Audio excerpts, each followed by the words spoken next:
now my pleasure to ask Dr. Seyed, Amir, Hooshiar, Ahmedi to give the valedictory address.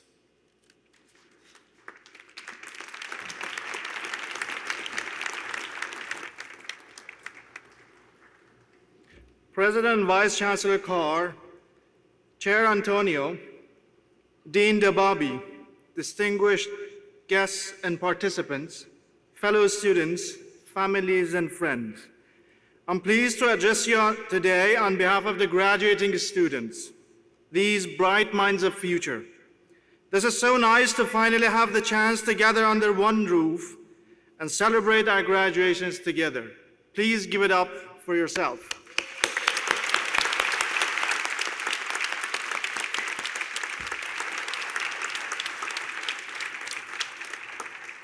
The graduation ceremonies are typically bittersweet.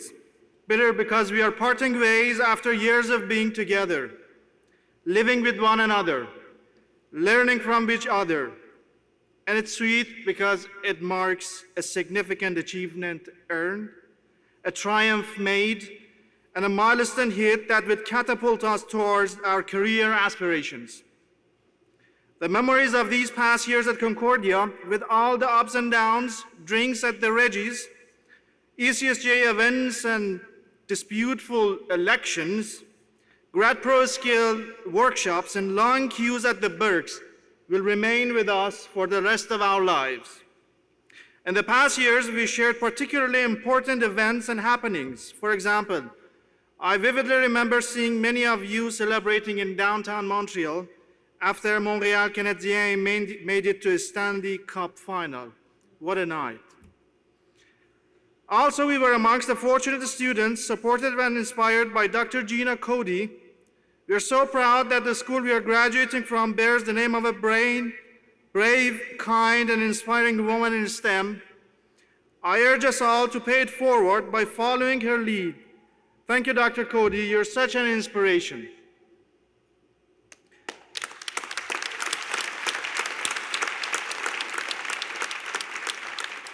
Speaking of women in STEM, this matter is also personal to me.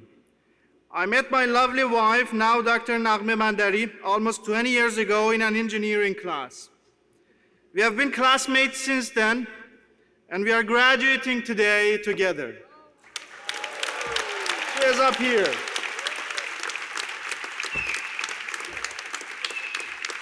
Thank you. I better say we are retiring together from studentship. Speaking of women in engineering,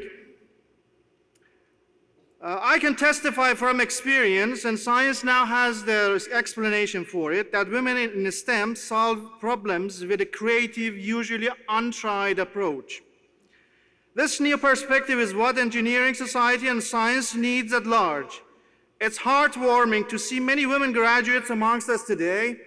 This, my friends, encourages optimism for a more equitable and diverse future for a STEM society, and we shall all cherish it.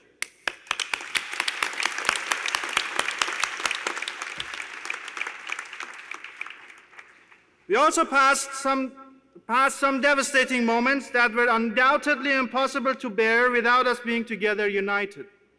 The worst of all, the tragic shooting down of Ukrainian flight PS-752. We grieve together as we lost two of our school alumni among many victims, Siavash Kafuri Azad and Sarah Mamani. I remember many of you folks in this crowd hugging one another with eyes red and cheeks wet with tears. Sarah and Siavash are phoenixes, could have been amongst us in this very venue should have not been denied the right of life. We are longing to see justice for the victims' families very soon. Still in the tragedy shock, COVID hit, this monstrosity of diseases.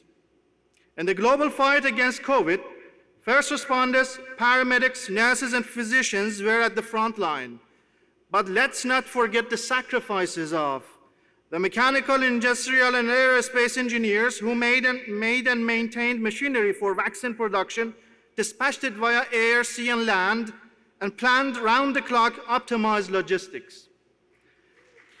Yes.